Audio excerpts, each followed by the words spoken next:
Hey everybody, welcome to my channel. আজ সারাদিন কী করলাম? আজ সারাদিন করলাম যে মামাবাড়ি গেছিলাম, সেখানে আমার ড্রয়িং ক্লাসেস ছিল অ্যান্ড ওখানে ভোগ ছিল, তো খাওয়া হলো আর ক্লাস কমপ্লিট হলো।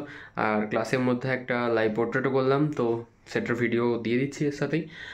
আর অনেক রাত হয়ে গেছে অ্যাকচুয়ালি, অভ্যেস নেই তো, বানাতে ভুলে যাই লাগাতার, লাগাতার এগুলো বানাতে ভুলে যাই। তো যাই হোক, মোটামুটি লাইভ পেন্টিং কালকে যেটা আমি সেলফ পোর্ট্রেট করছিলাম ওটা তো ইনকমপ্লিট, মানে একটুখানি করে আর ভালো লাগছিল না, তো ঘুমিয়ে গেছিলাম, রাত হয়ে গেছিলো। আজ আবার করবো, কিন্তু তার আগে ভাবলাম একটু রুমটা গুছিয়ে নিই। আমি পড়ার টেবিল প্লাস এই টেবিলগুলো, এই টেবিল সবই গুছাচ্ছি, তারপরে দেখা যাক কতটা কী হয়। হয়ে গেলে তোমাদের দেখাবো সব। ছবিটা প্রথমে আঁকা শুরু করেছিলাম সামান্য এমনি পেন্সিল দিয়ে, ভাবলাম যে শুধু আউটলাইনটাই করে দেখব হয় নাকি। তারপরে কিছুক্ষণ পর দেখলাম আউটলাইন কমপ্লিট হয়ে গেছে, তো কালার একটুখানি দিই, তো একটু একটু করতে করতে দেখলাম 15-20 মিনিটের মধ্যে কমপ্লিটই হয়ে গেল ছবিটা। দেখো, এই ছবি আঁকা বিষয়টা না খুবই দারুণ, মানে যে কাজকে তুমি ভালোবেসে করবে সেই কাজে মন এত সুন্দর লেগে যায় যে সেই কাজ আর কাজ মনে হয় না। ঠিক ছবি আঁকাটা আমার কাছে সেরকম, এটার কাজ মনে হয় না, এটা একটা যেন মজার বিষয়, খেলার বিষয় হয়ে গেছে আমার কাছে।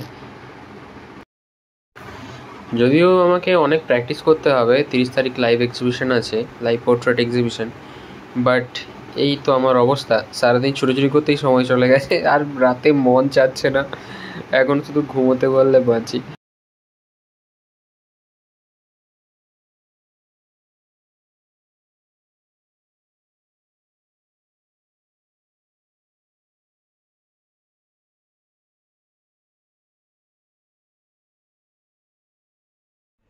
মোটামুটি রুমটা যতটা গোছানো সম্ভব ছিল আমি গুছিয়ে নিয়েছি।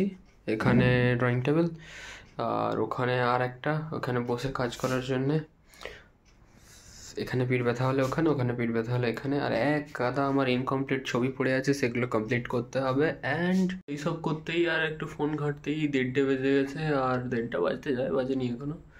আজ আর নয়, কাল কাজ আছে। কাজের মধ্যে যেগুলো করলাম সেটা হচ্ছে, এটা একটা আমার পিচবোর্ড, যাকে আমি ওই ফেব্রিক কালার করার জন্য আমি ইউজ করি, তো ওটার ব্যাক সাইডটা আমি কালার দিয়ে ভরিয়ে দিয়েছি। এবারে আগে একটা ছবি ছিল, একটা আগড়ম বাগড়ম ছিল, সেটাকে কালার দিয়ে ভরিয়ে দিয়েছি। এবারে তার উপরে কাল করব বা পরশু করব কোনো রকমের পেন্টিং, যেটা পছন্দ আমার, ইচ্ছে মহাদেব আকারের মধ্যে। আর এটা আমার অফিস থেকে আমাকে দিয়েছিল, যে এর মধ্যে কোনো রকমের হেলথ রিলেটেড কিছু এঁকে দেওয়ার জন্যে টব করবে, কিন্তু আমি সময় পাইনি, কি করব খুঁজেই পাইনি। এবারে খুঁজে পেয়েছি দুটো জিনিস, তো সেটাই করব। তার জন্য আমি হোয়াইট কালার করে নিয়েছি। একটা কোট মারার পর দেখলাম যেহেতু এটা কাঁচের, তাই জন্য হচ্ছিল না ব্যাপারটা। আবার একটা কোট দিয়েছি, দেখতে পাচ্ছি যে সাইডে কোট দেয়নি সেইগুলো এইভাবে হালকা হালকা আছে। ঠিক আছে, দেখা যাক কতটা কি হয়। এর উপরে করে কি কোনো লাভ হচ্ছে? কেননা ভেঙে যাবে একটু পড়ে গেলে। তাও লেটস ট্রাই, বলেছে যখন একবার করে দেখি না, আমারও শান্তি, ভালো লাগবে, আমারও নতুন জিনিসের উপরে কাজ হবে। তো রুম গোছাতেই অনেক সময় লেগে গেল, কিন্তু রুমটা ভালো করে গোছানো থাকলে হুট করে যে কোনো কাজ ধরে নেওয়া যায় এবং করা যেতে পারে। তাই এটাকে আমি মানে ফেলিয়ার হিসাবে দেখি না, এটা সবথেকে গুরুত্বপূর্ণ জিনিস, রুম গোছানো। লাগাতার কাজ করতে করতে রুমগুলো নোংরা হয়ে গেছিলো, আর বহু জিনিসপত্র ইনকমপ্লিট পড়ে আছে, সেগুলো ভুলেও গেছিলাম, তো সেগুলোও খুঁজে পেলাম, অনেক কাগজপত্র খুঁজে পেলাম, তো সেগুলোকে ঠিক করতে হবে। আর এই দেখো এক গাদা পড়ে আছে, তো এইগুলোকেও কমপ্লিট করতে হবে। এই যে পেছনের সাইজে যেটা কমপ্লিট করব, কিন্তু আমার কাছে এই কালারটা শেষ হয়ে গেছে, এই কালারটা শেষ হয়ে গেছে। এই কোটিংটার পরে এই কালারটারই কাজ ছিল, শেষ হয়ে গেছে, আমার কাছে স্টকেও নেই। বেশিরভাগ কালার 2-3টে পড়ে আছে, হোয়াইট 3টে পড়ে আছে, ব্রাউন 3টে পড়ে আছে, বাট যেটা দরকার ওহি नहीं है। বাস,